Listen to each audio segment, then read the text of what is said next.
We're going to now talk a little bit about what's called style shifting.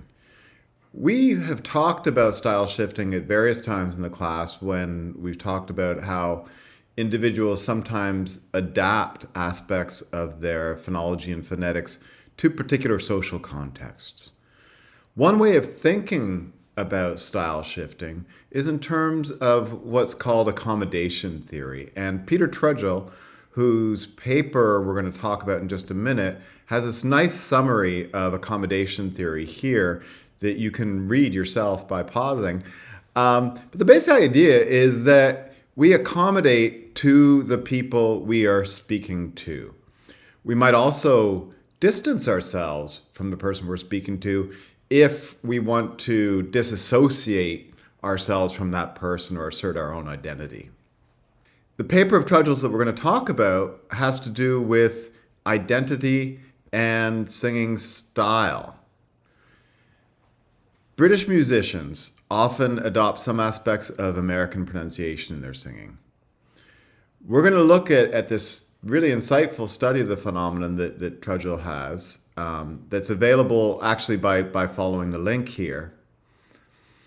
He identifies several ways in which British singers use American aspects of phonology. So flapping, as in better, that is not at all a British pronunciation, but it's used often in British singing. Words like dance and can't being pronounced with a instead of ah, so the Southern British standard pronunciation would be dance and can't. Girl and more with the R, even for singers who lack it in this environment. And words like life with the monophthong as ah, so using a Southern American pronunciation. Trudgill points out that American singers often modify their pronunciation in songs too. So we have these examples from Bob Dylan's Slow Train Coming, where Trudgill transcribes ambassador as ambassador, which would not be Dylan's native pronunciation. To England or France, you may lack to gamble, so using monophthongization, even though natively Bob Dylan wouldn't be monophthongizing the I. Why are singers doing this? So accommodation to a conversational partner doesn't seem to have much to say, insofar as singers aren't actually in a dialogue with anyone. Trudgill thinks LePage's identity theory is a good way of framing our understanding of what singers are doing. LePage points out that modification is constrained by one's ability to identify the model group. So if you want to modify towards a particular group, you have to understand that system. And Trudgill has a couple examples where it seems that British singers don't understand the American system totally, that they use R in environments when they're really not supposed to. This is kind of like what you might have seen already in Eastern Massachusetts English speakers inserting R in environments that doesn't belong when they're trying to do something that approximates more mainstream American English. So here he has examples from bachelor, instead you'd be bachelor boy. So instead of a bachelor, bachelor boy. And for the Kinks, we have mar and par. And there's a song in which Paul McCartney sings "Sorrow Them," so you wouldn't have insertion of R in any variety of English that I know of there. Trudgill studied the Beatles and the Rolling Stones recordings for the use of several American features. So first of all, non-prevocalic R in the Beatles. He starts with the album Please Please Me, and I'll play you an excerpt of that. This is the first song on the album. It's called I Saw Her Standing There. It's a song that Lennon and McCartney wrote, but it is very much in a kind of American rock and roll style. Listen for whether the R's are pronounced in the title of the song. 1, 2, 3, 4.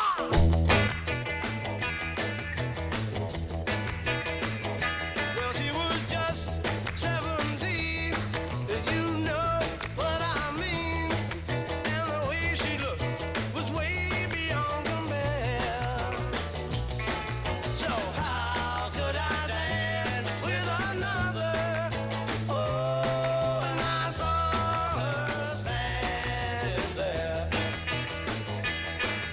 The second excerpt I'll play for you comes from Abbey Road, one of their last albums. And you notice that we're not going to, I don't think, get examples of our list examples, but these are what Treadwell transcribed, and you can see over time the percentage changed. We see the same sort of pattern with the use of flapping, which is quite high, and then generally goes down for the Beatles and for the Rolling Stones. And this also shows the use of what vowels they were using. By the time they got to Abbey Road, they were using the British vowels.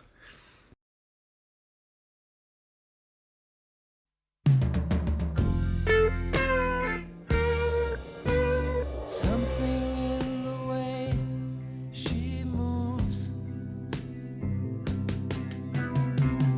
attracts me like no other lover.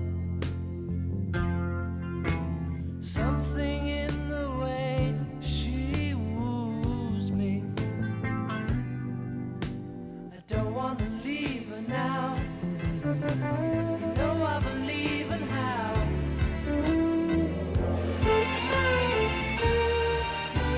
Somewhere in her smile. So why were there these changes?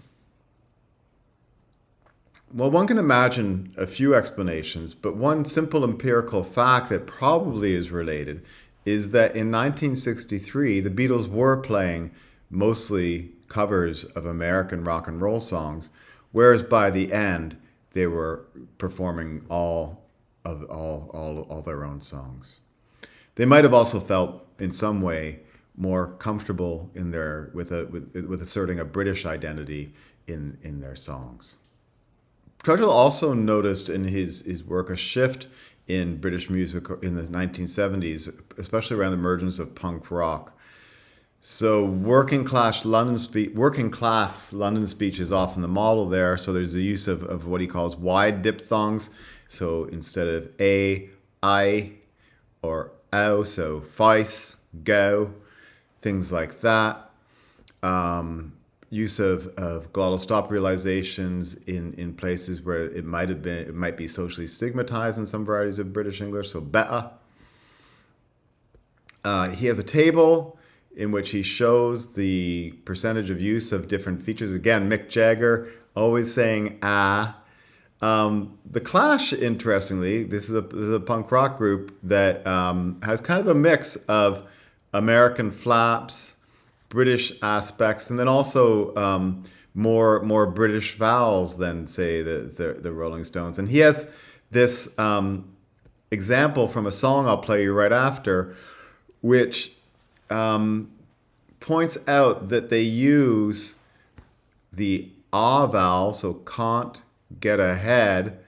So he's transcribed the flap here. So there's a flap along with the British vowel. And he says that to really understand this, they need more theoretical refinements. And so this is basically something that needs to be explained still.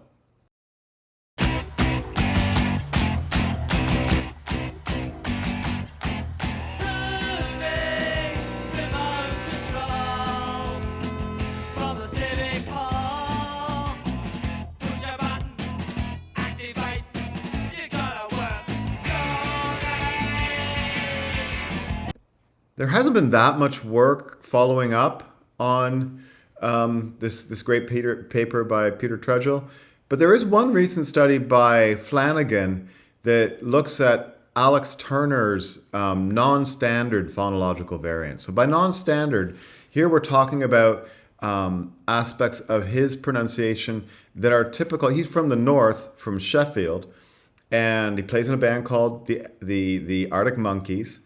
And I'll play you a little clip of him singing on their first album, and you'll hear in that little clip there's an example. See if you can find it of the strut vowel being pronounced strut.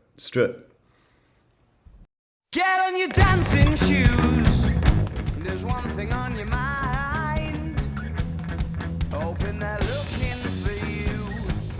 Sure you'll be rummaging through Oh, and the shit shock horror.